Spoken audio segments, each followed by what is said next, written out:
So you, as a lawyer who's analyzing a constitutional provision, you start with the constitutional text, you go to structure, you go to history. So we started with the text. We did not think that the text was quite as unambiguous as Judge Ludig indicated.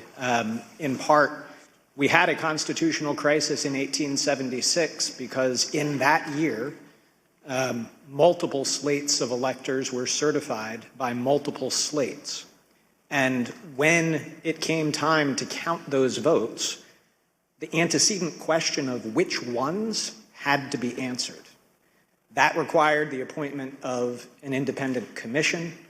That commission had to resolve that question, and the purpose of the Electoral Count Act of 1887 had been to resolve those latent ambiguities. Now, I'm in complete agreement with Judge Ludig.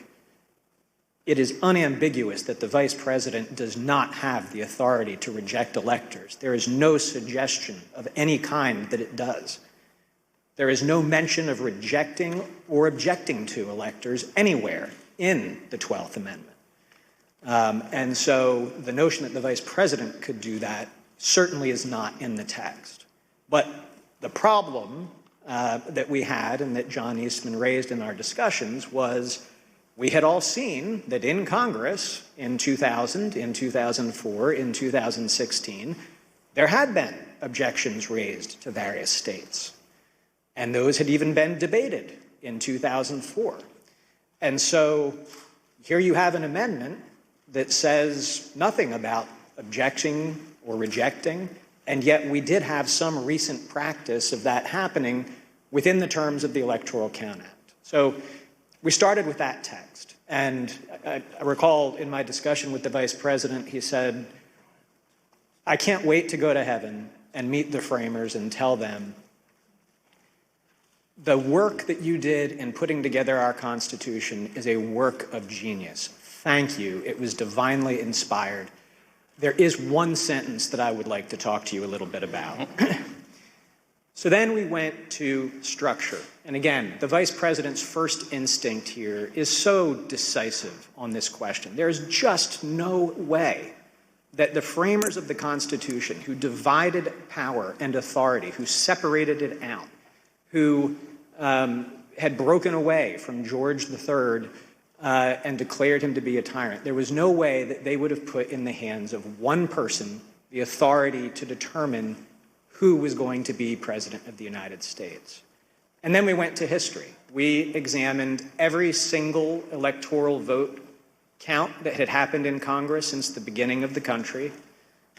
We examined the Electoral Count Act. We examined practice under the Electoral Count Act. And critically, no vice president in 230 years of history had ever claimed to have that kind of authority, hadn't claimed authority to reject electoral votes, had not claimed authority to return electoral votes back to the states. In the entire history of the United States, not once had a joint session ever returned electoral votes back to the states to be counted.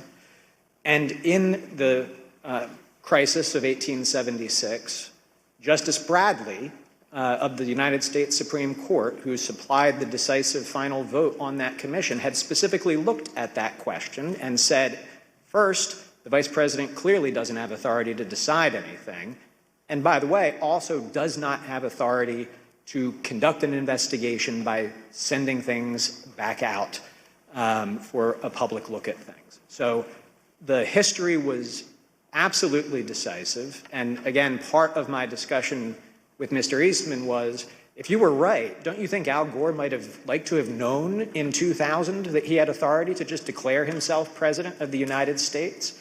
Did you think that the Democrat lawyers just didn't think of this very obvious quirk that he could use to do that?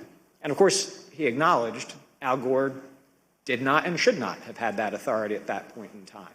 But so text, structure, history, I think what we had was some ambiguous text that common sense and structure would tell you the answer cannot possibly be that the vice president has that authority. As the committee already played the vice president's remarks, there is almost no idea more un-American than the notion that any one person would choose the American president, and then unbroken historical practice for 230 years that the vice president did not have such an authority. Thank you. I reserve the remainder of my time.